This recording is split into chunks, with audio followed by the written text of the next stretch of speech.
Hello class, welcome to week 7. This week I have a video that we're making here that I will post in our course for this week.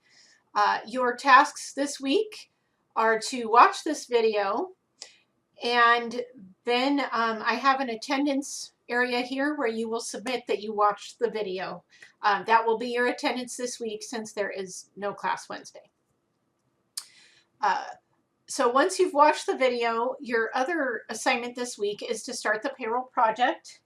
And I'm hoping that you will get through the first page, which starts on 7-16, which is some items from November 30th, December 3rd, and December 4th. We'll talk about those in a minute. And that will be your homework there for that, and then we will get a chance to check in next week and continue on with our payroll project and answer some questions. But it will really help if you have completed those November 30th, December 3rd, and December 4th items on your payroll project before we meet next week. So to start that project, I want to first mention that I did also include a document in here called Controlling Costs. That is not homework, or that is for your knowledge to just look at and read through. It's just an interesting document detailing out some ways of controlling payroll costs. It's a neat document to read through some different ideas. Payroll is the largest expense for most companies, and so it's super important to control costs, whenever possible. And so that's just a document giving some ideas there that I thought was interesting to share. Below that is your payroll project short project template. And again, it starts on page 7-16 in your text. I will go ahead and share with you that template. Let me open that here. On that template, the first page is some Excel instructions. You really won't need this. This is just some hints for how to use Excel. You probably won't need this, but this is there. This isn't really the place we're going to use. Again, it's just more for reference. For this project, we start on page 7-16, and you actually start with November 30th. And so I'm going to read November 30th, what it says. It says, prepare an employee earnings record for Paul Winston Young, the president's nephew who begins work today. Young is single and claims one withholding allowance. He is traveling as a field sales representative in the city where the home office is located. His beginning salary is $27.30 per month, and then it gives his address, social security number, and it tells you that he is eligible for group insurance coverage of $49,000. And he's in the sales department. He has a weekly rate of $630 and an hourly rate of $15.75. So the payrolls project starts us off on November 30th. I chose what's called the short payroll project. So you might see that there was some other payrolls that happened before that. Just due to time constraints and wanting to have you be able to get to the chance to do some other year-end activities, I chose the short payroll project. So again, starts on page 716. And if you start right at the top there, November 30th, the first step they will have you do is to fill in an employee earnings record for Paul Winston Young. So you'll see here, if you go to the employee earnings record tab, we have here, we can go up and you can kind of see some of the example, or not example, but the ones that are already there. That will help you determine kind of how to fill these in. So we have Bono, and we have Ferguson, Ford, Mann, Joseph O'Neill, Virginia Russell. We've got Norman Ryan, Thomas Sikowski. They made someone the student, the accounting trainee. We have Ruth Williams, and we have Beth Woods. And then we have Paul Young here. So if you scroll down to this, a little bit of it is already kind of filled in for us. So you just maybe make sure that all looks good here. It looks like it's got his salary in there of $27.30, his weekly rate of $630. Yep, $15.75 hourly rate, withholding allowance of 1. He's single. Here's his group insurance. He's a field sales representative, etc. Okay, so this part is actually done for you, but I wanted to just present this to you because this is at that top of that page. Our short payroll project officially starts us at December 3rd, but I thought that was a neat place to start at the top of the page and to show you this guy's employee earnings record. It will be important to go to these records when you're completing the payrolls because you need to know how many withholdings they have in order to know how much in taxes to withhold from them. You might need to know their hourly rate in order to compute overtime for them. So you will be referring to these. I'm going to go ahead and move to the December 3rd transaction on page 7-16, which is officially where we start the payroll project. And for that, it says, deposit with the state of Pennsylvania the amount of state income taxes withheld from the November 20th payroll using the general ledger balance for account number 25 and complete the information worksheet. All right, so deposit with the state of Pennsylvania, the amount of state income taxes withheld. Okay. In order to do that, we are going to do a journal entry to deposit those taxes.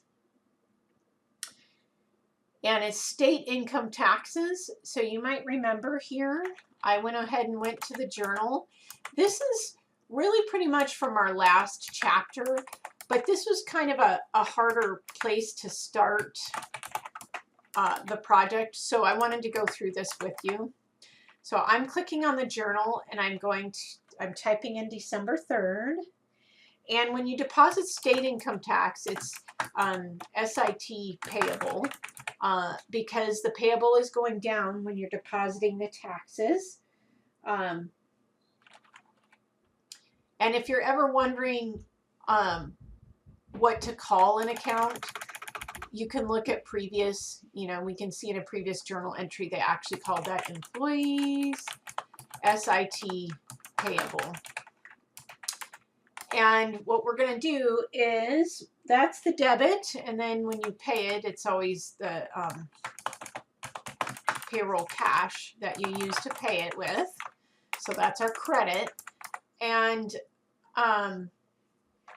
the debit amount, it says to take that from the general ledger balance for account number 25. So let's look at account number 25 on the general ledger.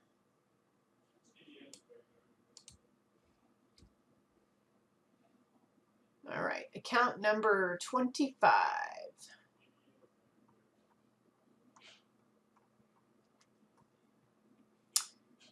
Here we have $427.43, because that's the amount here from the general ledger, $427.43 that we need to pay.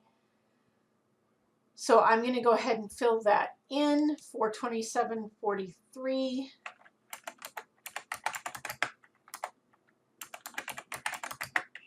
And then we're going to go ahead and post that journal entry. So we just sent in that deposit here of $427.43, sorry. So we post that to our general ledger account, and that was account 25. Here we go, debit balance, or not debit balance, but a debit, $427.43. And again, in this one, you can kind of see what we've been doing in the past. That can kind of give you an idea of what we're doing. We're in the journal. I'll go ahead and double check, but I believe it was page 44 as well. And that was The date is December 3rd. Okay, and there we go. We posted it to employee SID payable. And then we need to also post to our payroll cache that we made that entry, which if we look here, it looks like we have not been paying the taxes out of payroll cache. So I'm going to go ahead and post that up here to the regular cache.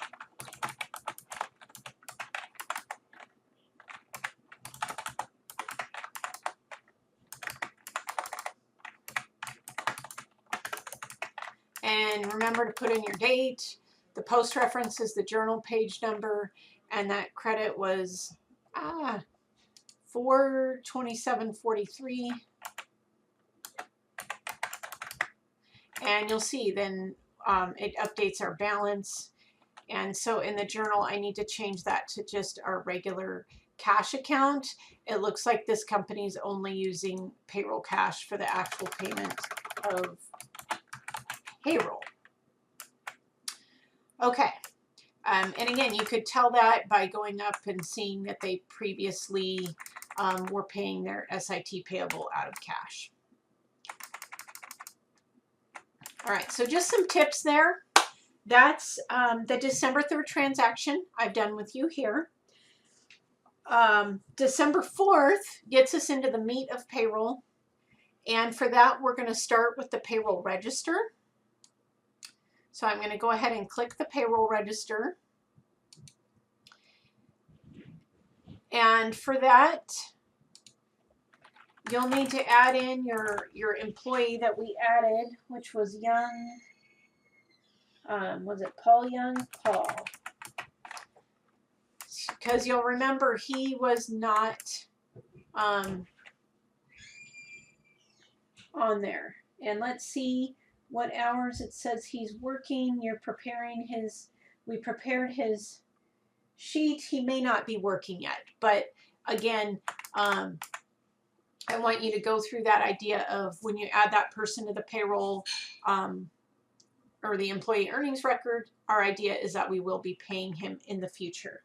It looks like he doesn't have any hours for December 4th, but he will likely have hours for later payroll. So I'll go ahead and delete him, but I just wanted to mention that to you, that we added him, and chances are maybe he started after this payroll period ended, but you got to make sure you add in the people that you added to the payroll.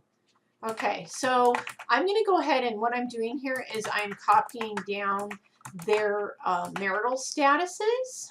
It doesn't look like we've been informed that any of these marital statuses have changed.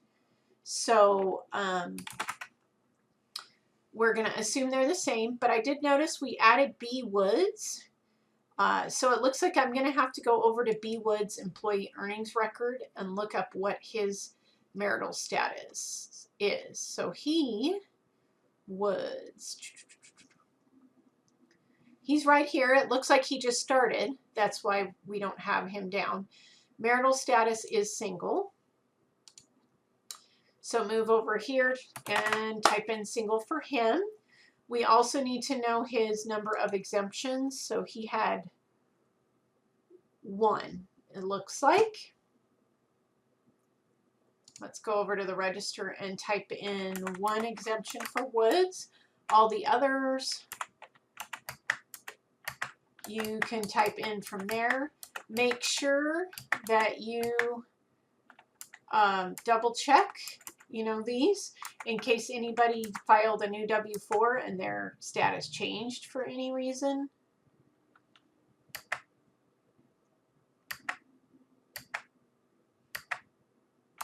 There we go. You want to double check those. And then you go ahead and you start filling in their hours in here. And for each day they worked, it gives you their hours. And you want to fill in all of these for each of the days they worked for each employee. Keep in mind that it's a paid holiday, so that's going to just kind of automatically be your 8 hours of time worked on that day on your paid holiday. So something to keep in mind is that it is paid hours. Other things to keep in mind. There are some check figures along the way. Page 7-16, it says project audit test, and underneath it says net paid 10,970 and 92 cents. That's on the left-hand side of page 7-16. That is a check figure for your net pay. So once you've done all of your payroll register here and you've gotten to your net pay, which is over here in this net paid column, that's a check figure for you. You'll also notice in these templates that there are check figures over here too. They're a little bit further along, but you can see they're filled in here so that you can look at what they've done over in this payroll and how they did the checkpoints from the total earnings of 13,922. They pulled that from the total earnings over here, and they typed it in this checkpoint. And again, it will be like our regular Excel templates where it'll kind of tell you if you're wrong or not.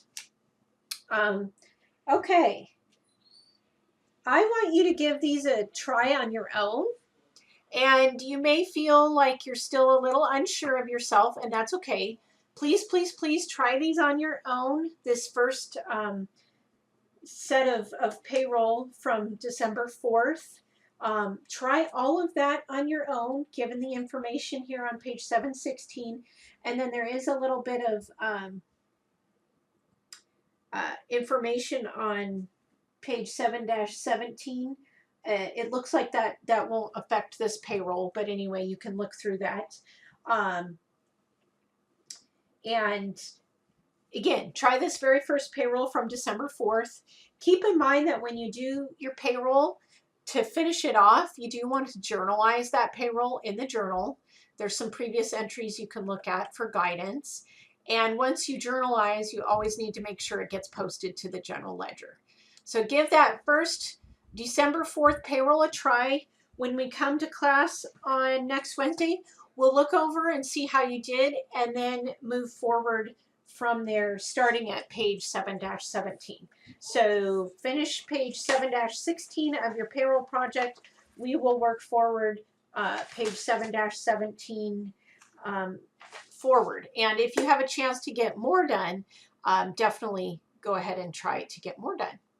If you have questions, let me know. I'm available via email all week long. Thank you. Bye.